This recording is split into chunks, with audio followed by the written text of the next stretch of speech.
बच्चों अभी हम लोग पढ़ेंगे क्रिटिकल वेलोसिटी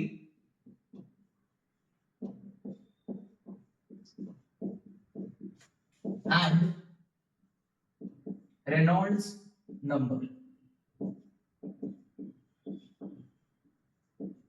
ठीक है, अभी तक ये समझो कि स्ट्रीमलाइन फ्लो,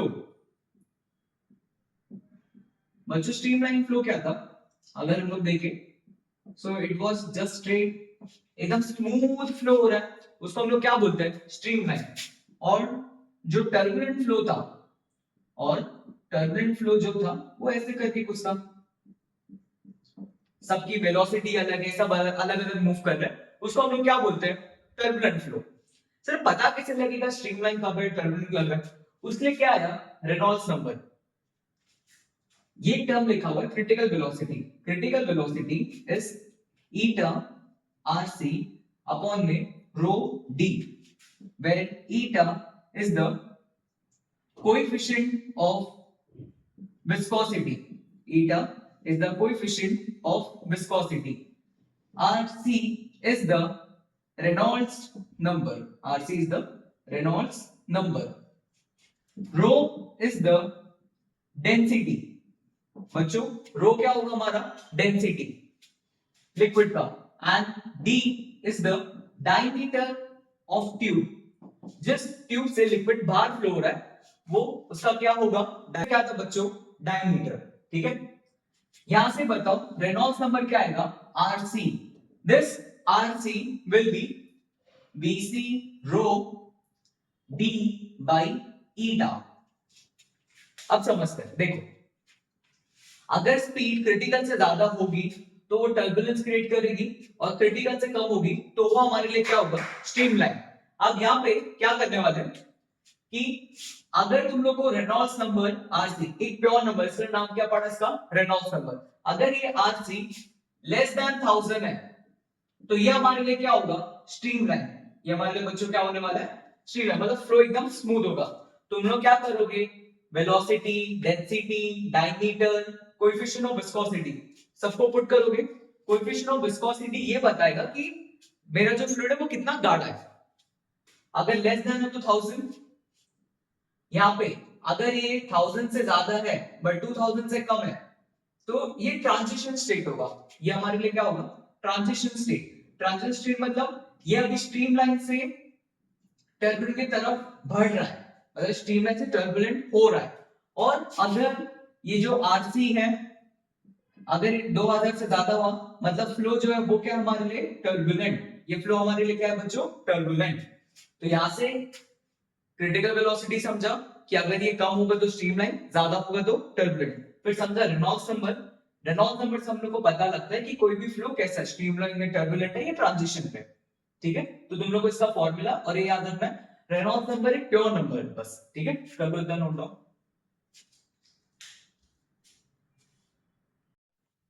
चलो बच्चों अब इसके बाद हम लोग समझते हैं कि कोएफिशिएंट ऑफ विस्कोसिटी क्या होता है। कोएफिशिएंट ऑफ विस्कोसिटी क्या होता है, इसको भी हम लोग ईटा से लिखेंगे, कोएफिशिएंट ऑफ विस्कोसिटी को। तो समझते हैं कि एक विस्कस लिक्विड फ्लो कैसे करेगा। तुम लोग एक रिवर समझ सकते हो, उस रिवर में अगर तुम लोग देखोगे तो तुम लोग को जो रिवर का ऊपर वाला पार्ट है, जो लेयर होता है, वो तुम लोग को फ्लो करता हुआ दिखेगा, लेकिन जो रिवर बेड है वो बहुत ज्यादा फ्लो करते हुए नहीं दिखेगा। तो ऐसा समझो कि फ्लूइड को लेयर बाय लेयर अगर हम समझेंगे तो फ्लूइड के दो लेयर्स के बीच में क्या होगा? फ्रिक्शन जैसा कुछ होगा। बेसिकली वो क्या है? एक लेयर दूसरे लेयर पे क्या एग्जर्ट कर रही है? फोर्स। तो यहाँ पे ये कुछ इस तरह का हम लोग को फ्लो चार्ट दिखता हुआ मिलने वाला है, इस तरह का। ठीक है, कि ऊपर वाले में तो स्पीड ज्यादा होगी बट जैसे जैसे नीचे होगी तो फ्रिक्शन बढ़ने लगेगा और नीचे स्पीड क्या हो जाएगी बच्चों? कम हो जाएगी। अब यहां से हम लोग एक टर्म समझेंगे जिसको हम लोग बोलते हैं वेलोसिटी ग्रेडियंट। क्या बोलते हैं इसको हम लोग? Velocity gradient. अब सर ये वेलोसिटी ग्रेडियंट क्या होगा वो समझते हैं। मान लो मैंने ये लेयर लिया, इस लेयर की स्पीड मान लो v है, मतलब ये जो सारी लेयर है वैसे v वेलोसिटी से आगे की तरफ जा रही है, और इसके जस्ट ऊपर dx पे एक और लेयर है जिसकी स्पीड स्लाइटली ज्यादा है कि उसमें थोड़ा सा विस्कस फोर्स कम लग रहा है। तो यहां से इसका स्पीड होगा v प्लस dv। तो वेलोसिटी ग्रेडियंट का मतलब क्या होगा कि जैसे जैसे मेरा डिस्टेंस बदलेगा उस हिसाब से हर लेयर की जो वेलोसिटी है वो भी क्या हो जाएगी, चेंज। तो यहां से जब मैं dx डिस्टेंस ऊपर जाऊंगा, चेंज इन वेलोसिटी कितना आएगा बच्चों, फाइनल माइनस इनिशियल, तो ये हम लोग को क्या मिलेगा, dv। तो यहां से देख सकते हो कि जैसे जैसे मेरा डिस्टेंस चेंज हो रहा है, जो वेलोसिटी वो भी क्या हो जा रही है, चेंज। तो इस रेशियो को dv by dx को हम लोग क्या नाम दे रहे हैं बच्चों, वेलोसिटी ग्रेडियंट। क्या नाम दे रहे हैं इसको, वेलोसिटी ग्रेडियंट। एग्जांपल लिखे, मान लो यहाँ की वेलोसिटी 0 है और यहाँ की वेलोसिटी v है और ये पूरा डिस्टेंस l है, तो वेलोसिटी ग्रेडियंट क्या हो जाएगा बच्चों, v by l। मतलब मान लेते हैं कि फ्लोर मूव नहीं कर रहा और ऊपर वाला एरिया v वेलोसिटी से जा रहा है, तो वेलोसिटी ग्रेडियंट क्या होगा, v by l। ठीक है। अब यहां से जो फोर्स F है, this proportional to dv by dx, पहला जो विस्कस फोर्स होगा वो किस पे डिपेंड करेगा, dv by dx।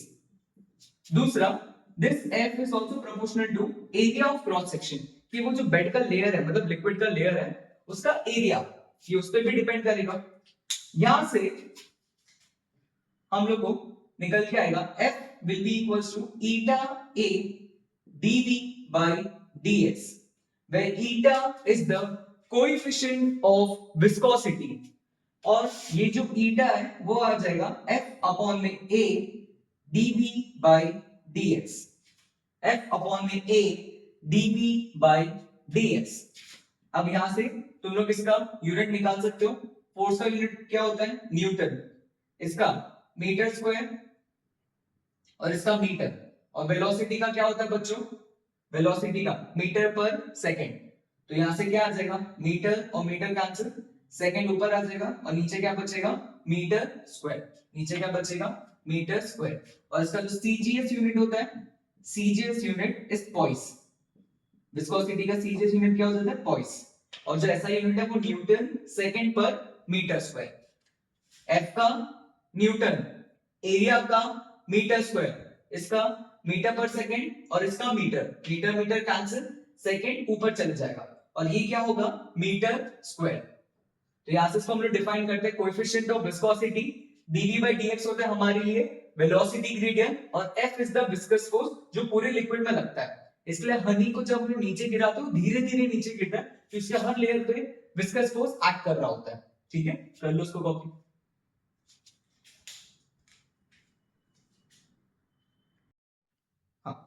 क्लास, इसके बाद हम लोग पढ़ने वाले हैं स्टोक्स लॉ।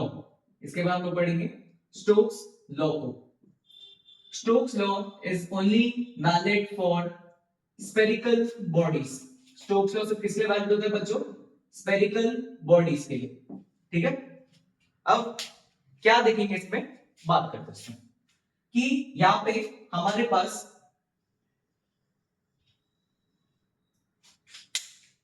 एक स्फेरिकल बॉडी है, एक हमारे पास क्या बच्चों, स्फेरिकल बॉडी, और इसको मैंने लिक्विड में रख दिया। अब ये मानो कि जब हम लोग कोई बॉल को एकदम हवा से जोर से पानी में फेंकेंगे तो क्या हवा में तो बहुत तेजी से जाएगा, बट जैसे जब नीचे जाएगा, जैसे जब वो नीचे जाएगा तो पानी का लेयर क्या करेगा, उसको ऊपर की तरफ ड्रैग करेगा, मतलब उसकी स्पीड को कम करेगा। उसको हम लोग बोलते हैं विस्कस फोर्स। उसको हम लोग क्या बोलते हैं बच्चों, विस्कस, उसको हम लोग बोलते हैं विस्कस फोर्स, जो बेसिकली क्या करेगा, उसको फोर्स ऊपर की तरफ लगाएगा। तो स्टोक्स ने क्या दिया था, ये जो विस्कस फोर्स है, ये जो विस्कस फोर्स है जो इस बॉडी पे लग रहा है, this was 6 pi eta rb, where eta is the coefficient of viscosity, r is the radius of sphere, and v is the velocity, and v is the velocity। तो किसी भी चीज, किसी भी स्फेरिकल ऑब्जेक्ट को जब तुम लोग कोई भी विस्कस लिक्विड में रखोगे उस पे क्या लगेगा बच्चों, विस्कस फोर्स, और उस विस्कस फोर्स का फॉर्मूला है 6 पाई eta rv। क्वेश्चन सॉल्व करते समय बहुत हेल्प करेगा, तो उसको नोट डाउन करो फिर आगे बढ़ते हैं।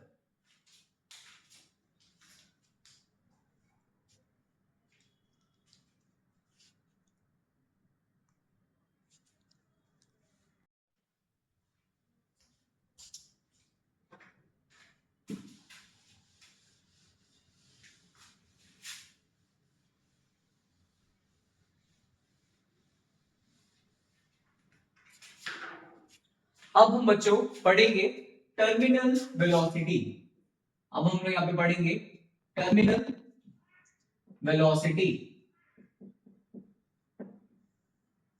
तो एक बार समझते इसका क्या मतलब होगा टर्मिनल वेलोसिटी का। यहाँ पे वही कि हमने एक बॉल लिया, उसको मैंने पानी में जोर से फेंका। तो लोग स्टार्टिंग में समझो कि जब वो ऊपर से नीचे जाएगा तो वो क्या करेगा, रिटार्ड करेगा, क्योंकि पानी फोर्स कहाँ लगा रहा है, ऊपर की तरफ लगा रहा है। तो इसकी स्पीड क्या हो जाएगी, धीरे धीरे धीरे कम हो जाएगी। बट कुछ कुछ टाइम बाद या बहुत टाइम बाद अगर तुम लोग इमेजिन करो वैसे जा रहा था, क्या बहुत टाइम बाद जाके क्या उसकी स्पीड कांस्टेंट हो जाएगी, क्योंकि नीचे mg और ऊपर जो फोर्स लग रहा है वो कांस्टेंट हो गया।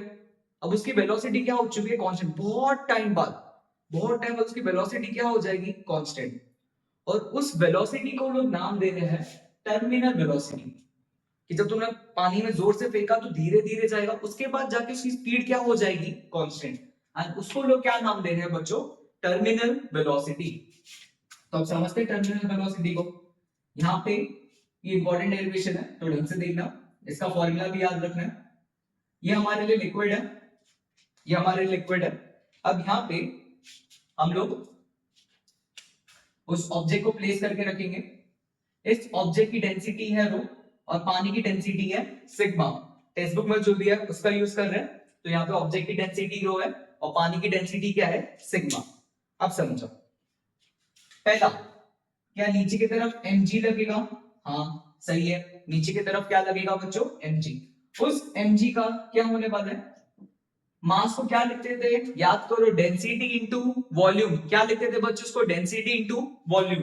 सो this will be rho into 4/3 pi r cube into g. ये क्या होगा, rho 4/3 pi r cube into g. ये आ जाएगा हम लोग को mg। दूसरा, पानी में दो टाइप के फोर्स लगते हैं, एक लगता है अपथ्रस्ट, एक लगता है अपथ्रस्ट। ये आर्किमिडीज प्रिंसिपल से आता है, इसको हम लोग बोलते हैं अपथ्रस्ट। तो ये जो अपथ्रस्ट होता है, ये जो अपथ्रस्ट होता है, that is density of liquid, that is density of liquid into volume into g. फिर बोलना साथ में, अपथ्रस्ट होता है density of liquid into volume into g. ये हमारे महाराष्ट्र के बोर्ड में बहुत ज्यादा नहीं दिया, तो उसको लेके ज्यादा परेशान होने की जरूरत नहीं है, सिर्फ फॉर्मूला लर्न कर लो, ठीक है। तो यहां से ये क्या आएगा, sigma 4/3 pi r cube into g. भाई वॉल्यूम तो स्फीयर का पूरा अंदर ही है ना, तो वॉल्यूम तो बॉडी का लेंगे और डेंसिटी किसका लेंगे, लिक्विड का। और एक और विस्कस है ना, तो एक और फोर्स लगेगा, कौन सा, विस्कस फोर्स। अभी पढ़ा था ना स्टोक्स लॉ में, विस्कस फोर्स। ये विस्कस फोर्स क्या होता है बच्चों, ये viscous force 6 pi eta r B, 6 pi eta r B. क्या बात आ रही है, 6 पाई ईटा आर बी। अब एपीडी समझते हैं, नीचे क्या लगेगा, mg लगेगा, ऊपर विस्कस फोर्स, और क्या लगेगा, टर्मिनल वेलोसिटी। तो यहां से हम लोग क्या लिख सकते हैं, this mg will be equals to f up plus viscosity, viscous force. यहां से क्या आएगा, rho into 4/3 pi r cube into g is equals to 6 pi eta r b plus sigma 4/3 pi r cube into g. ढंग से देखो, सारी चीजें बहुत इंपॉर्टेंट है। अब यहां से, अब ये टर्म को मैं उधर लेके जाता हूं तो क्या बचेगा वो देखो, 4/3 पाई आर क्यूब इंटू जी तो कॉमन आ जाएगा, अंदर क्या बचेगा, rho minus sigma, rho minus sigma, और इधर क्या बचेगा बच्चों, 6 पाई ईटा आर बी। क्या बचेगा, 6 पाई ईटा आर बी। पाई से पाई कैंसिल हो जाएगा, ठीक है। इधर से 2 3 जा 2 2 जा, एक आ जाएगा, इधर क्या बचेगा, आर स्क्वायर। तो हमारे पास इधर क्या बच रहा है, इधर से वेलोसिटी, और यहाँ पे न्यूमरेटर में क्या बच रहा है, देखो 2 आर स्क्वायर जी, और अंदर क्या बच रहा है, रो माइनस सिग्मा, 6 में सिग्मा है, ये रो माइनस सिग्मा। देखो ढंग से, अपॉन में 3 नीचे जाएगा तो क्या आएगा 9, और ईटा भी, तो ये ईटा हो जाएगा। तो यहां से तुम लोग को इस वेलोसिटी का फॉर्मूला मिलेगा। यहां से क्या मिल गया, वेलोसिटी का फॉर्मूला। चलो साथ में एक और बात लिखते हैं। तो ये जो टर्मिनल वेलोसिटी है v, that is 2r²g upon में 9 ईटा, फिर rho minus sigma, rho minus sigma, इसको हम लोग बोलते हैं टर्मिनल वेलोसिटी। क्वेश्चन सॉल्व करने में हेल्प करेगा। ढंग से सुनो, नीचे की तरफ mg लग रहा था, ऊपर की तरफ अपथ्रस्ट और विस्कस फोर्स 6 पाई ईटा rv, नीचे वाले फोर्स को ऊपर वाले से बैलेंस किया, फिर चीजें कट ऑफ की तो यहां से वेलोसिटी मिल गया। ठीक है, अच्छे से नोट डाउन करके 2 से 3 बार लिखना जिससे तुम्हारी अच्छी प्रैक्टिस हो जाए। करो।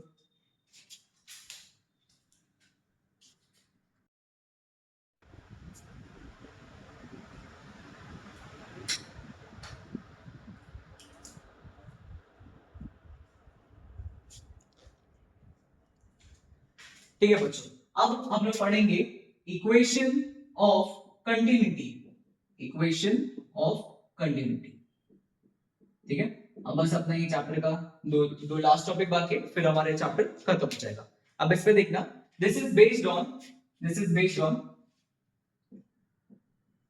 Conservation of mass, this is based on conservation of मास।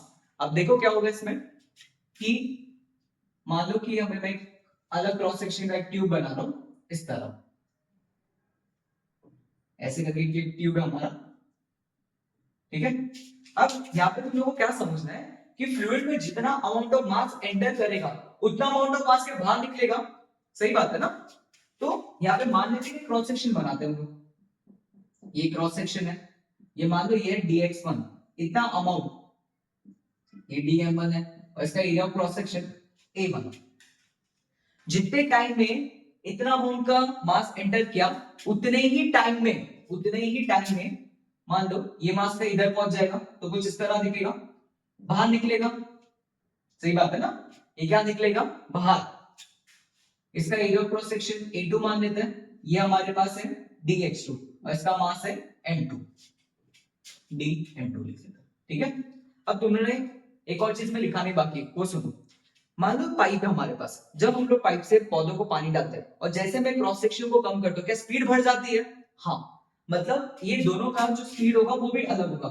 यहाँ पे v1 और यहाँ पे हम लोग क्या लिख रहे हैं बच्चों v2। क्या बोला, it is based on conservation of mass. तो यहाँ से क्या लिख सकते हैं dm1 is equals to dm2, dm1 is equals to dm2। Mass को क्या लिख सकते हो बच्चों, डेंसिटी इंटू वॉल्यूम, तो rho into dv1 is equals to rho into dp2। ये वॉल्यूम है, वेलोसिटी नहीं है।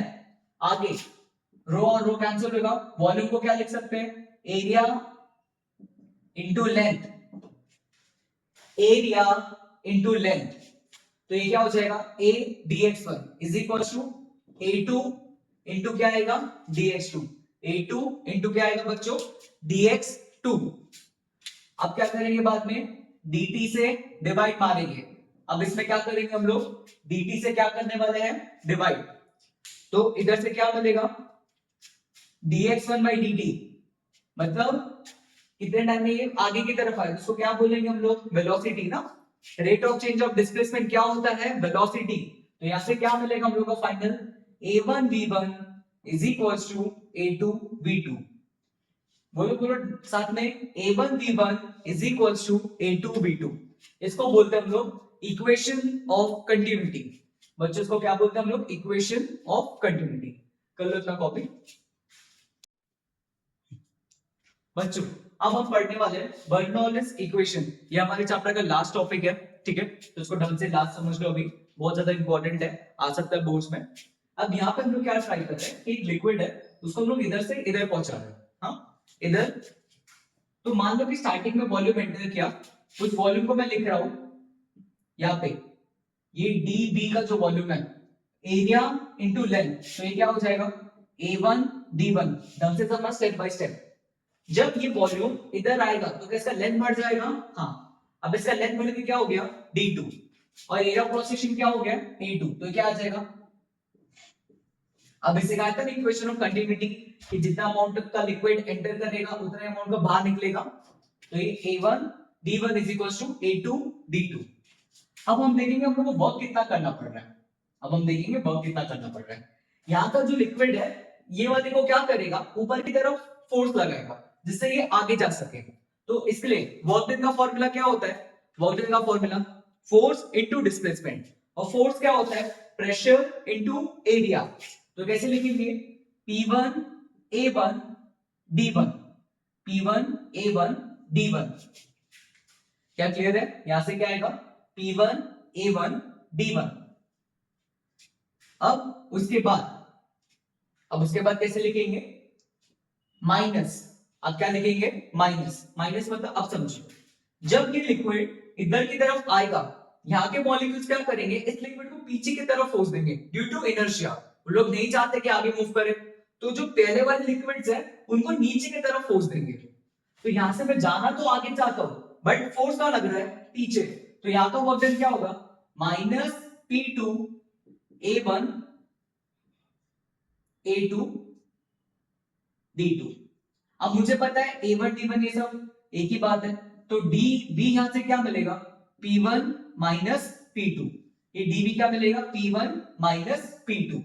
ये यहां से हम लोग को क्या मिल गया बच्चों, वर्क डन। यहां से क्या मिल गया, वर्क डन। अब according to conservation of energy, ये जो वर्क डन होगा that will be change in kinetic energy plus change in potential energy. Work होता है क्या, नथिंग बट एनर्जी होता है ना, तो वर्क डन क्या होगा, change in kinetic energy plus change in potential energy.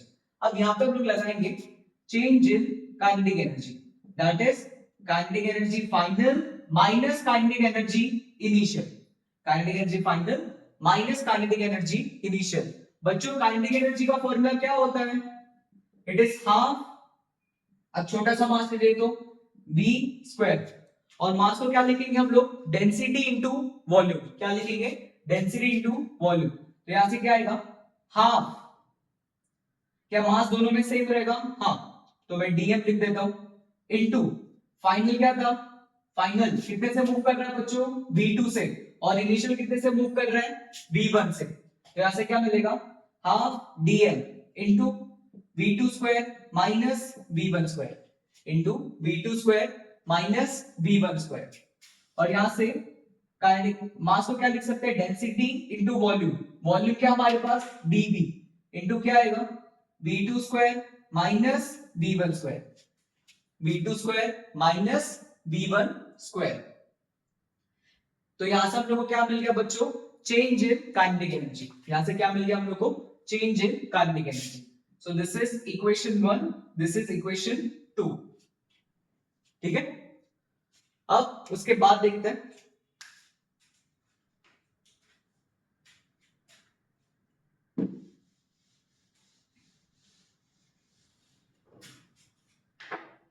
अब निकालेंगे हम लोग चेंज इन पोटेंशियल एनर्जी। अब निकालेंगे चेंज इन पोटेंशियल एनर्जी। तो this will B potential energy final minus potential energy initial. अब बच्चों पोटेंशियल एनर्जी का फॉर्मूला, पोटेंशियल एनर्जी का फॉर्मूला होगा mgh। पोटेंशियल एनर्जी का फॉर्मूला क्या होगा, mgh। तो चलो, तो वही m को क्या लिखेंगे, रो इंटू dv हो जाएगा, g अंदर क्या बचेगा, अरे मास और g तो कांस्टेंट है ना दोनों में, उसको साथ में लिखा। पहला वाला लिक्विड कितने हाइट पर है, h1, फिर ऊपर जाके हाइट क्या होगी इसकी, h2। पहला h1 पे फिर h2 पे, तो कैसे लिखेंगे इसको, h2 माइनस h1। क्या लिखेंगे, h2 माइनस h1। तो हमारे पास सारी चीजें आ चुकी है, वर्क डन भी मिल गया, काइनेटिक एनर्जी भी मिल चुकी है और पोटेंशियल एनर्जी भी मिल चुकी है। तो अब इनको साथ में लिखते हैं, आगे होगा समझ में। ये है change in kinetic energy, half dm mass v2 square minus v1 square. Mass को लिखा डेंसिटी इनटू वॉल्यूम, ये इनिशियल है ये फाइनल है। उसके बाद potential energy that is mgh, ये इनिशियल है और ये फाइनल है। तो फाइनल क्या लिखेंगे, h2 माइनस h1। तो देखो अभी, चलो अब एक एक करके, work done is change in kinetic energy plus change in potential energy. तो वर्क डन होगा, वर्क डन क्या निकाला था हम लोग ने, P1 minus P2 into dV, P1 minus P2 into dV, देख लेना। फिर change in kinetic energy half rho dV into V2 square minus V1 square plus potential energy rho dV into G H2 minus H1।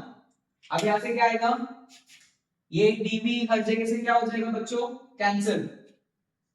तो मेरे पास क्या बचेगा इधर, P1 minus P2, इधर देखो क्या बचेगा भी, half rho V2 square minus half rho V1 square plus रो G H2 minus rho G H1। तो क्या बचा फाइनल, सारे वन वाले टर्म्स को उधर लेके जाओ, तो फाइनल बचेगा P1 plus half rho V1 square plus row G H1 is equals to P2 plus half rho V2 square plus rho G H2। ये तुम लोग को ध्यान रखना है। अब यूज कैसे करना है उसको समझो। अगर मैं तुम लोग को कोई भी पॉइंट दूंगा, उस पॉइंट का तुम लोग को पहले प्रेशर लिखना है, ये प्रेशर होगा। उसके बाद उस पॉइंट की तुम लोग को काइनेटिक एनर्जी लिखनी है। काइनेटिक एनर्जी क्या होगी, हाफ रो V1 स्क्वायर, जो भी पॉइंट है उसकी वेलोसिटी प्लस उसका क्या लिखना है, पोटेंशियल एनर्जी। तो पोटेंशियल एनर्जी कैसे लिखोगे, रो जी एच, एच बेसिकली इसका क्या हो जाएगा, हाइट, ये एनर्जी अपॉन वॉल्यूम के टर्म्स है।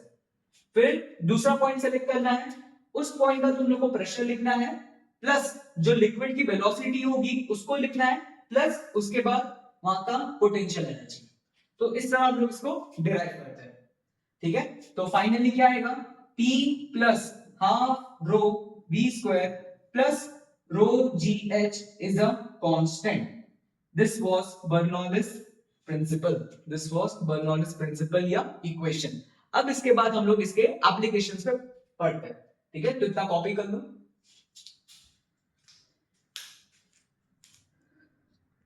ठीक है बच्चों। अब हम लोग यहाँ पे देखेंगे एप्लीकेशन ऑफ बर्नौलिस। उसमें पहला देखेंगे स्पीड ऑफ ई फ्लक्स।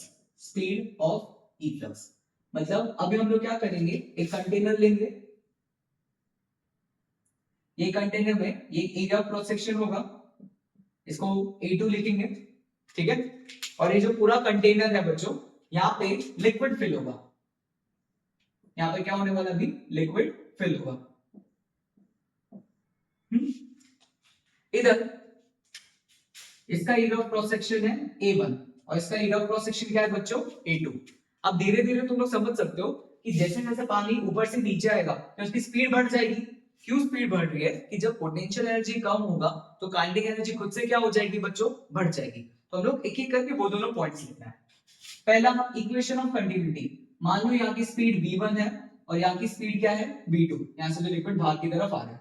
तो A1 V1 is equals to A2 V2, A1 V1 is equals to A2 V2।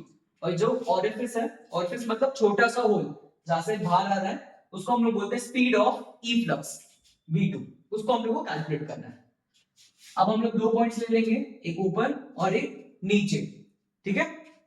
यहाँ पे क्या, ये जो पानी बाहर की तरफ आ रहा है, क्या that is open to atmosphere, हाँ।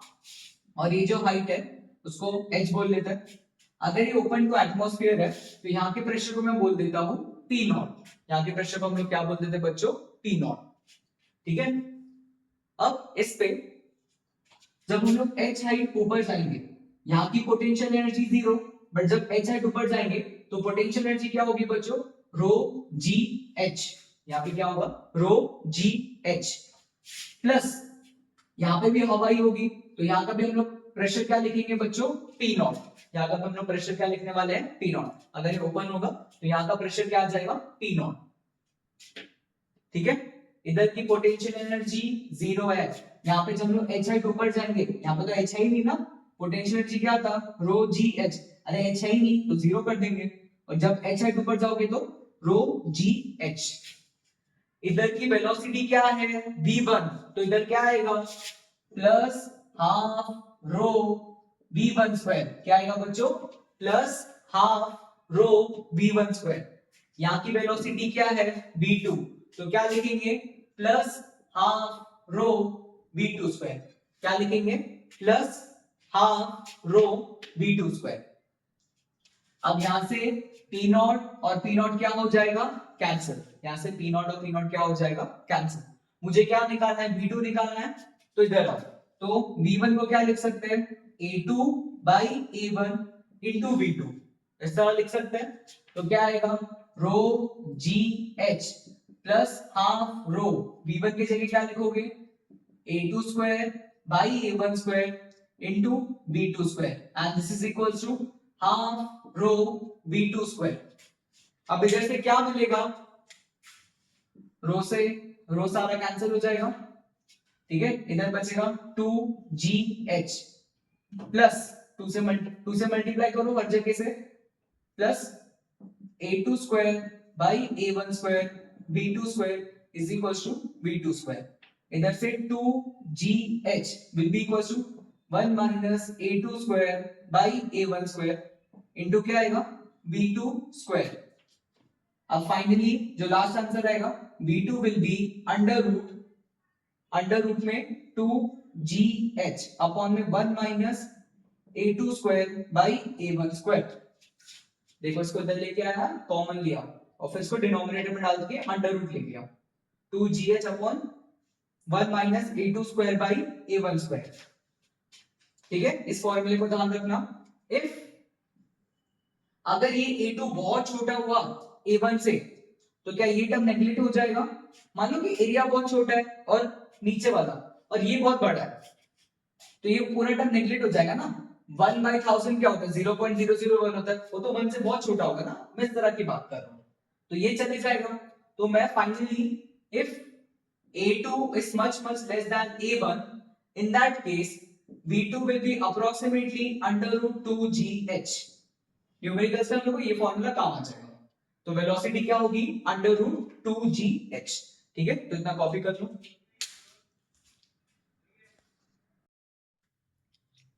अभी बच्चों हम लोग समझेंगे लिफ्टिंग ऑफ एन एरोप्लेन, कि एक एरोप्लेन उड़ता किस तरह है। अब हम वो समझेंगे कि एक एरोप्लेन उड़ता किस तरह है। ठीक है, तो अभी हम लोग क्या करेंगे, एक एरोप्लेन का विंग का डिजाइन यहाँ पे ले लें। ये जो एरोप्लेन होता है इसके साइड का जो विंग वाला पार्ट है उसको मैंने यहाँ पे ड्रॉ किया हुआ है। अब मान लो कि हवा में उड़ रहा है, जब हवा में उड़ेगा तो जो एयर है वो क्या इस तरह से पास होगी, ऐसे करके। ये जो एरोप्लेन है क्या हवा ऐसे करके पास होगी। हाँ देखो, जब ये एरोप्लेन ऐसे करके जाएगा तो हवा उस पे ऐसे काट के जाएगी ना, वो मैं यहाँ पे दिखा रहा हूँ कि जितने भी हवा है वो ऐसे करके जाएगी।